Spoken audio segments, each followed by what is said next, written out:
আজকে আমরা যে বিষয় নিয়ে আলোচনা করব তা হলো অনুমান। ন্যায় দর্শন স্বীকৃত 4টি প্রমাণের মধ্যে দ্বিতীয় প্রকার প্রমাণ হলো অনুমান। প্রত্যক্ষ প্রমাণের আলোচনার পর অন্নং ভট্ট যথাক্রমে উল্লিখিত অনুমান প্রমাণের আলোচনা করেছেন। অন্নং ভট্ট তর্ক সংগ্রহে অনুমানের যে লক্ষণটি করেছেন তা হলো অনুমিতিকরণম অনুমানম, অর্থাৎ অনুমিতি জ্ঞানের করণকে অনুমান প্রমাণ বলে। অর্থাৎ অনুমিতি নামক দ্বিতীয় অনুভবের করণই হলো অনুমান প্রমাণ। কি বললাম? অনুমিতি নামক দ্বিতীয় অনুভবের করণই হলো অনুমান প্রমাণ। তাহলে স্বাভাবিকভাবেই আমাদের জানার ইচ্ছে হয় যে যে অনুমিতির করণকে অনুমান বলা হলো সেই অনুমিতি কি, অর্থাৎ সেই অনুমিতি জ্ঞানের লক্ষণ কি, অর্থাৎ অনুমিতি কি ধরনের জ্ঞান। ব্যুৎপত্তি অনুসরণ করে বলা যায় অনু মানে কি? অনু হচ্ছে মানে পশ্চাৎ। পশ্চাৎ মানে কার পশ্চাৎ? প্রত্যক্ষ জ্ঞানের পর, কোনো প্রত্যক্ষ জ্ঞানের পর যে অভিনব মিতি বা জ্ঞান হয়, যে প্রত্যক্ষ জ্ঞানের পর যে অভিনব মিতি বা জ্ঞান হয় তাই হলো অনুমিতি, অর্থাৎ তাকেই অনুমিতি বলে। অন্নং ভট্ট তর্ক সংগ্রহে অনুমিতির যে লক্ষণটি করেছেন সেটি হলো পরামর্শজন্যং জ্ঞানম অনুমিতি। কি বললাম? পরামর্শজন্যং জ্ঞানম অনুমিতি, অর্থাৎ পরামর্শ থেকে যে জ্ঞান উৎপন্ন হয় তাকে বলা হয় অনুমিতি। কি বললাম? পরামর্শ থেকে যে জ্ঞান উৎপন্ন হয় তাই হলো অনুমিতি। তাহলে এবার প্রশ্ন আসবে যে পরামর্শ কাকে বলে? এই যে বলা হলো যে পরামর্শ থেকে যে জ্ঞান উৎপন্ন হয় তাই হলো অনুমিতি, তাহলে পরামর্শ কাকে বলে? ব্যক্তি বিশিষ্ট পক্ষধর্মতা জ্ঞানকে বলা হয় পরামর্শ। কি? ব্যক্তি বিশিষ্ট পক্ষধর্মতা জ্ঞানকে বলা হয় পরামর্শ। অর্থাৎ প্রথমে পক্ষধর্মতা জ্ঞান, তারপর ব্যক্তি স্মরণ এবং তারপর পরামর্শ হলে তবে অনুমিতি হয়। তাহলে আমাদের জানতে হবে যে এই পক্ষধর্মতা জ্ঞান, ব্যক্তি স্মরণ, পরামর্শ এগুলি কি? আচ্ছা, পক্ষধর্মতা জ্ঞান কি? আচ্ছা, তার আগে বলি যে পক্ষ সাধ্য হেতু কি, খুব সংক্ষেপে একটু বলে দিই। এটা হচ্ছে সাধ্য কাকে বলে? যার সংশয় করা হয় তাকে বলা হয় সাধ্য। ধরা যাক পর্বতে আমি ধোঁয়া দেখতে পেলাম, তাহলে ধোঁয়া দেখে সেখানে আগুন আছে কি না এমন সংশয় করছি, মানে এমন অনুমান করছি। তাহলে যার সংশয় করছি, এখানে কার সংশয় করছি? বহ্নি বা আগুন আছে কি না। তাহলে এখানে বহ্নি বা আগুন হবে সাধ্য। পক্ষ কাকে বলে? পক্ষ হলো যেখানে সাধ্যের সংশয় করা হয় বা যে স্থানে সাধ্যের সংশয় করা হয় সেটি হলো পক্ষ। তাহলে এখানে কোথায় সাধ্যের সংশয়টা করছি? বহ্নি আছে কিনা কোথায় সেটা সংশয়টা করছি? পর্বতে। তাহলে এই পর্বত হবে এক্ষেত্রে পক্ষ। আর হেতু কি? হেতু হচ্ছে এই পক্ষ আর সাধ্যের মধ্যে সংযোগ স্থাপন করে। আচ্ছা, এবার আসি যে পক্ষধর্মতা জ্ঞানটা কি। পক্ষধর্মতা জ্ঞান হলো প্রথমে মহানস, যজ্ঞশালা, গোশালা প্রভৃতি স্থানে ধূম ও বহ্নির সাহচর্য জ্ঞান হলে বহ্নি ব্যাপ্যরূপে যে ধূমের জ্ঞান তা পরবর্তী অনুমিতি জ্ঞানের উৎপত্তির ক্ষেত্রে প্রথম ধূম দর্শন বা প্রথম লিঙ্গ দর্শন রূপে স্বীকৃত।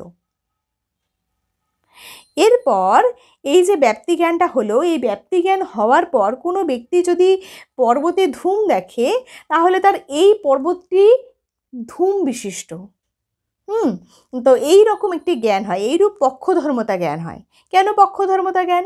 পক্ষধর্মতা জ্ঞান মানে কি বলেছি? যে পক্ষে ধর্ম বা হেতুর জ্ঞান। পক্ষ কি? এখানে পর্বত, পর্বতে ধূমের জ্ঞান হচ্ছে, তাহলে এক্ষেত্রে ওই পর্বতটি ধূম বিশিষ্ট, এইরূপ পক্ষধর্মতা জ্ঞান হয়।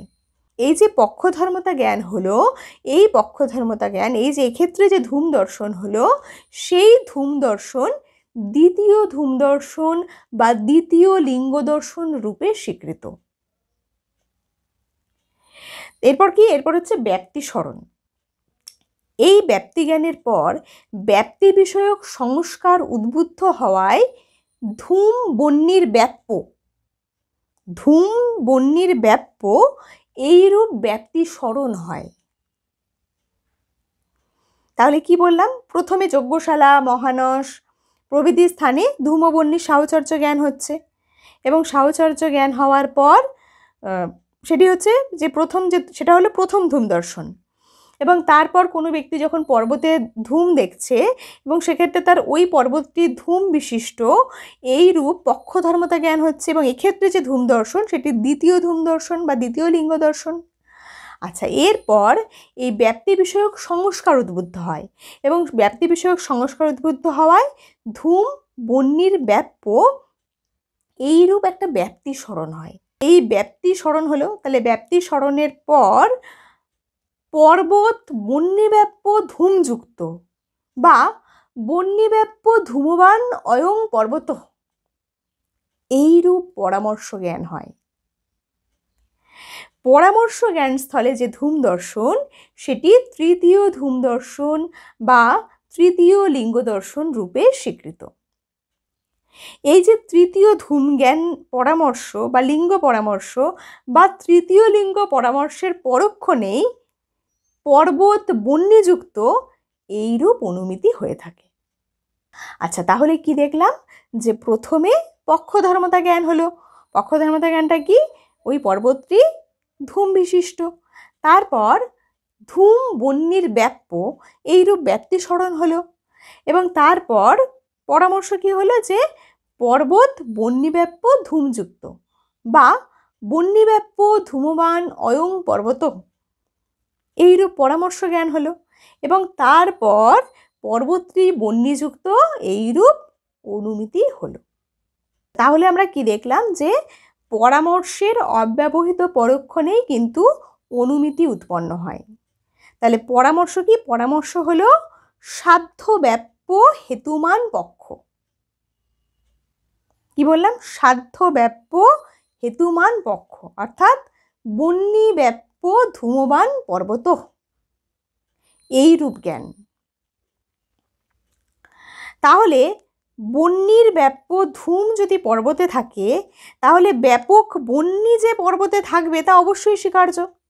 প্রসঙ্গত বলি যে অর্ণব ভট্ট কিন্তু এই অনুমিতির ক্ষেত্রে প্রাচীন মত অনুসরণ করেছেন, অর্থাৎ অনুমিতির ক্ষেত্রে তিনি কিন্তু ব্যাপার বিশিষ্ট কারণকে করণ বলেননি। তিনি প্রাচীন মত অনুসরণ করে ফলাযোগ ব্যবচ্ছিন্ন কারণকেই করণ বলে স্বীকার করেছেন। যদি তিনি নবীন মত অনুসরণ করতেন তাহলে কিন্তু ব্যাপ্তি স্মরণকে অনুমিতির ক্ষেত্রে করণ বলতে হতো, কিন্তু তিনি নবীন মত অনুযায়ী পরামর্শ হলো ব্যাপার, তিনি পরামর্শকে তিনি করণ বলেছেন। এবার আমরা জানি যে নবীন মতে যা ব্যাপার, প্রাচীন মতে তাই করণ।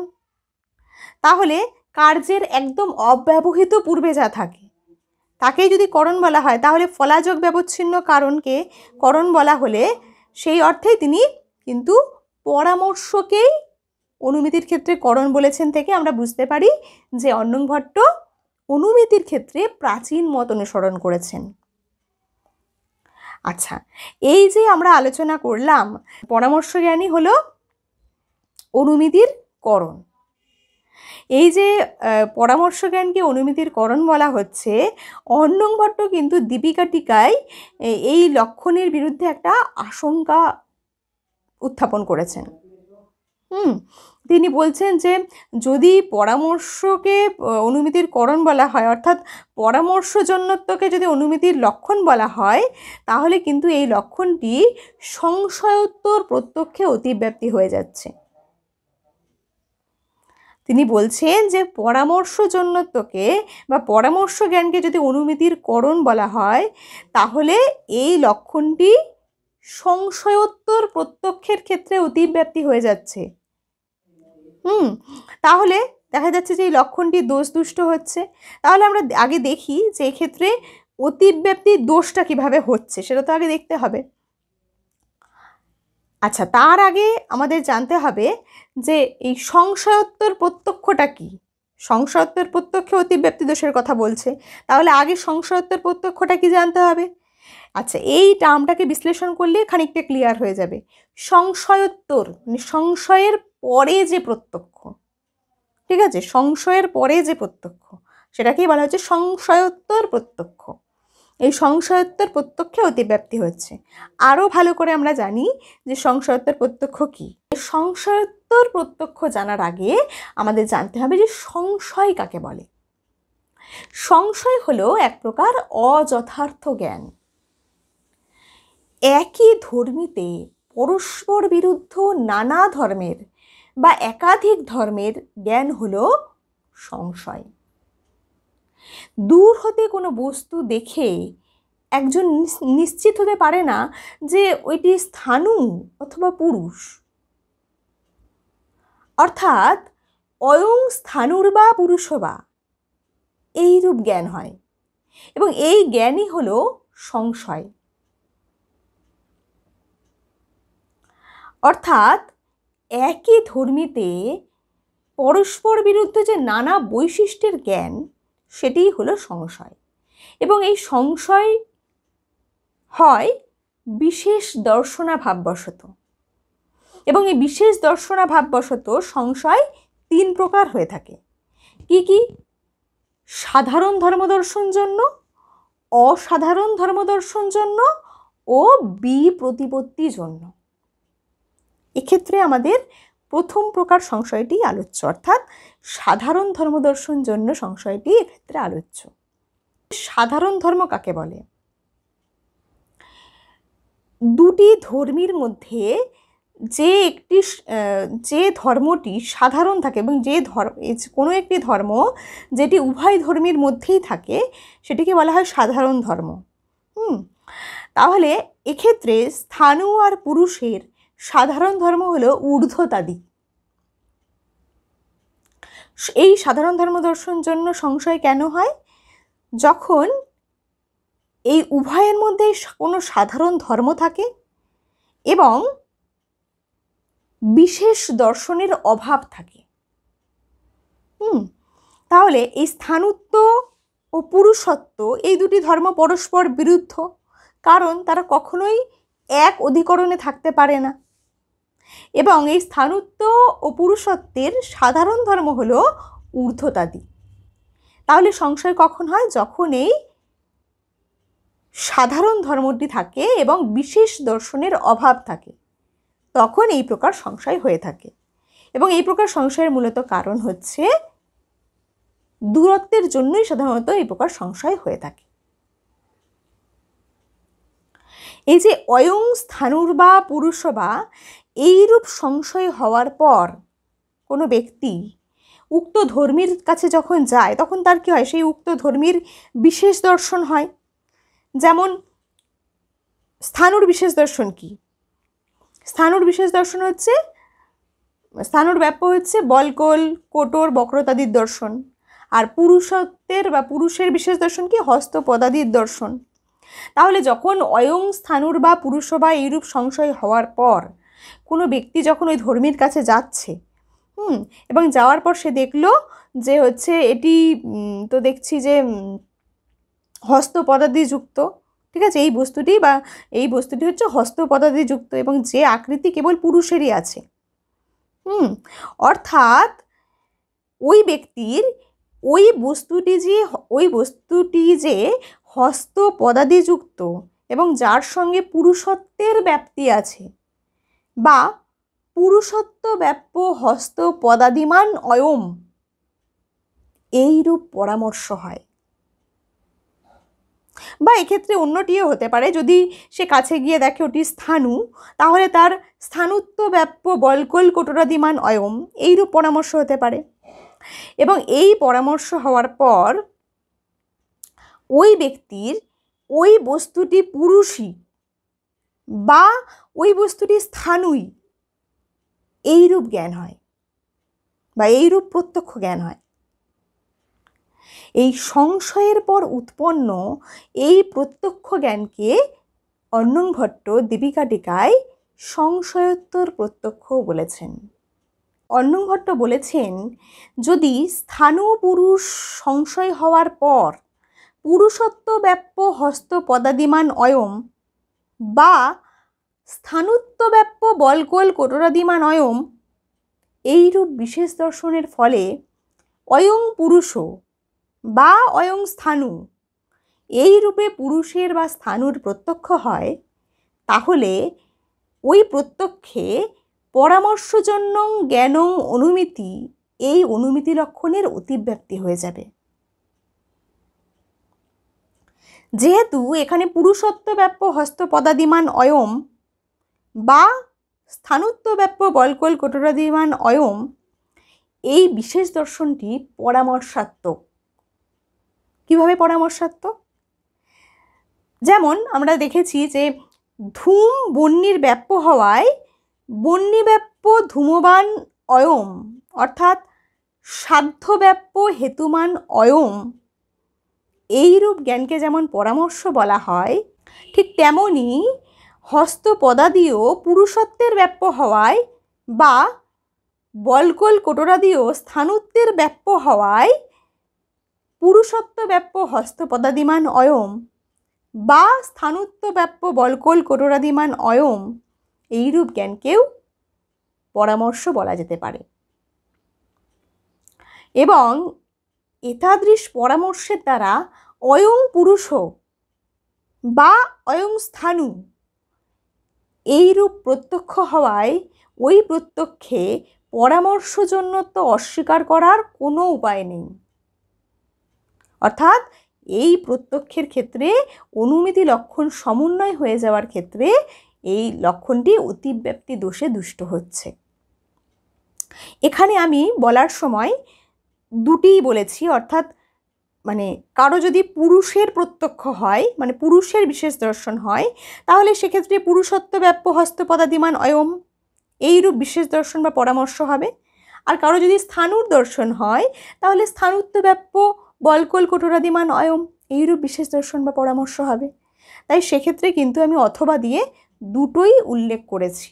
আচ্ছা, এ বিষয়ে একটা প্রশ্ন উঠতে পারে যে এই যে সংশয়ের পর উৎপন্ন যে জ্ঞান, হ্যাঁ, যাকে প্রত্যক্ষ বলা হচ্ছে, অর্থাৎ পুরুষত্ব ব্যাপ্য হস্তপদাদিমান অয়ম বা স্থাণুত্ব ব্যাপ্য বলকল কোটরাদিমান অয়ম এই যে জ্ঞান, মানে সংশয়ের পর উৎপন্ন এই যে জ্ঞান, এই জ্ঞানটিকে কি কোনোভাবে প্রত্যক্ষ না বলে অনুমিতি বলা যেতে পারে? যদি অনুমিতি বলা যেত তাহলে আর এই অতিব্যাপ্তির আশঙ্কা আর থাকতো না। তো কিন্তু সংশয়ের পর উৎপন্ন বিশেষ দর্শন জন্য যে জ্ঞান, তাকে কিন্তু অবশ্যই প্রত্যক্ষই বলতে হবে, তাকে কখনোই অনুমিতি বলা যাবে না। তো এই জন্য এই অনুমিতি লক্ষণের বিরুদ্ধে যে অতিব্যাপ্তি দোষের আশঙ্কা উঠেছে, তো সেটি কিন্তু মোটেই অমূলক নয়। তাহলে এই যে অনুমিতি লক্ষণে সংশয়োত্তর প্রত্যক্ষে অতিব্যাপ্তির যে আশঙ্কা উঠেছে, তো সেই আশঙ্কার সমাধানে অর্ণব ভট্ট দীপিকা টিকায় বলেছেন যে পরামর্শজন্য জ্ঞানং অনুমিতি এই লক্ষণের যথাশ্রুত অর্থ গ্রহণ করলে চলবে না। এখানে পরামর্শ শব্দের দ্বারা পক্ষতা সহকৃত পরামর্শকে বুঝতে হবে।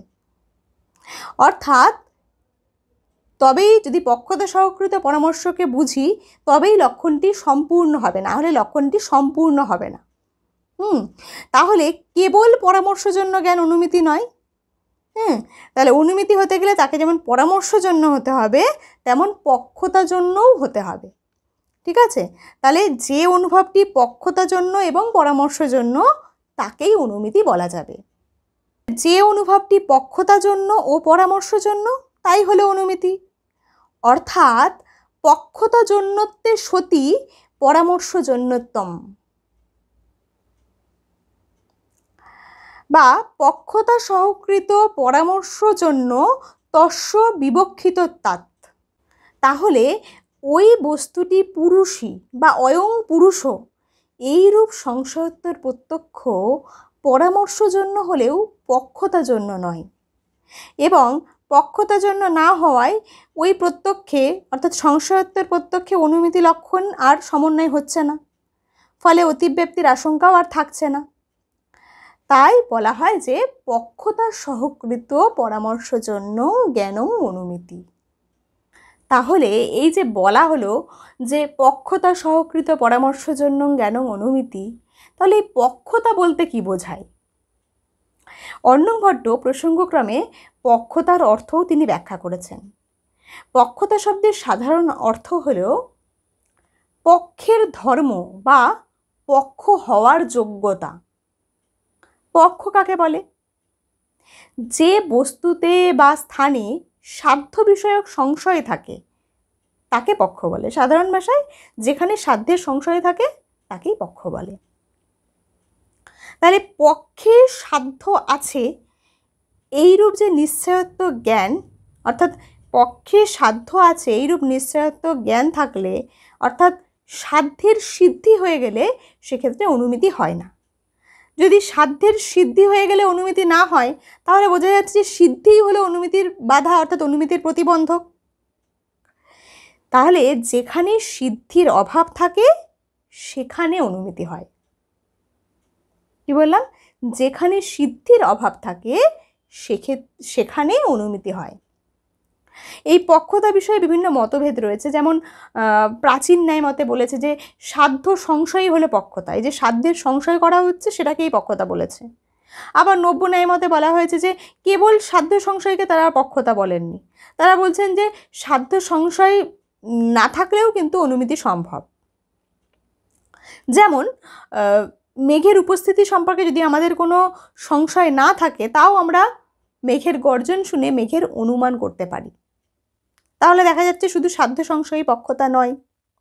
আবার অনেকের মতে পক্ষে সাধ্য সাধন করা বা অনুমিৎসা বা সীসাধৈষাই হলো পক্ষতা। কিন্তু অর্ণব ভট্ট দীপিকা টিকায় বলেছেন যে সীসাধৈষা বা অনুমিতির ইচ্ছার অভাব বিশিষ্ট যে সিদ্ধি, সেই সিদ্ধির অভাবই হলো পক্ষতা। কি বললাম? সীসাধৈষা বা অনুমিতির ইচ্ছার বা অনুমিৎসার অভাব বিশিষ্ট যে সিদ্ধি, সেই সিদ্ধির অভাবই হলো পক্ষতা। তো এখানে আর পক্ষতা বিষয়ক বিস্তারিত আলোচনা করছি না, কারণ পক্ষতা নিয়ে পরে বিস্তারিত আলোচনা করব, তখন বিস্তারিতভাবে পক্ষতা সম্পর্কে বলা হবে। তো তাহলে আমরা কি দেখলাম যে এই যে পক্ষতা সহকৃত পরামর্শজন্য জ্ঞানম অনুমিতি, এই লক্ষণে আর অতিব্যক্তির কোনো আশঙ্কা থাকছে না। এবং কোনো অতিব্যক্তির আশঙ্কা না থাকায় লক্ষণটি নির্দোষ হয়েছে, এবং লক্ষণটিতে কোনো দোষ না থাকায় লক্ষণটি যথার্থ বলা যায়। তাহলে কি দেখলাম? পরামর্শ যেমন অনুমিতির জনক, সেই রূপ পক্ষতাও কিন্তু অনুমিতির অন্যতম সহকারী কারণ। তাহলে দেখা যাচ্ছে যে পক্ষতা সহকৃত পরামর্শজন্য জ্ঞানং অনুমিতি, এই লক্ষণটি যথার্থ হয়েছে, এখানে আর কোনো দোষ নেই।